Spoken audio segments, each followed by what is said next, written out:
Autre grand perdant de ce dimanche, le MoDem de François Bayrou. On est bien loin des 18% de la présidentielle. Le nouveau parti centriste n'obtiendra qu'1 à 4 députés. Véronique Saint-Olive, Linda Saadi.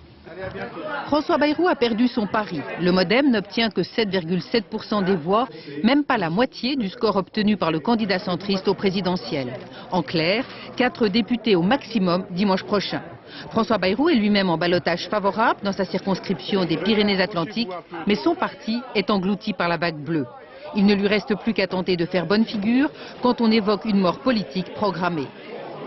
C'est au contraire le début, le commencement de la vie d'un centre indépendant en France. Alors ça se fait dans la difficulté, ça se fait dans le choc, ça se fait dans le courage, mais c'est précisément le point de départ.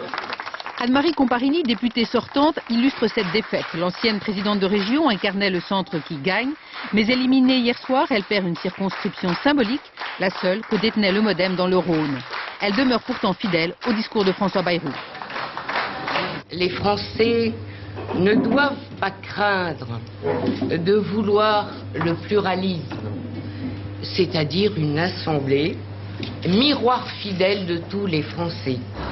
A l'inverse, les députés UDF qui ont quitté François Bayrou pour allier Nicolas Sarkozy décrochent la timbale avec leur nouveau centre, comme Hervé Morin, ministre de la Défense, réélu au premier tour dans l'Eure.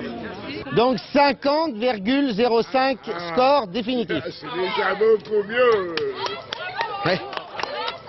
Je vous ai vu hier à la télévision. Marielle de Sarnez, le bras droit de François Bayrou, a quant à elle été éliminée à Paris. Mais lot de consolation, elle pèse sur le second tour.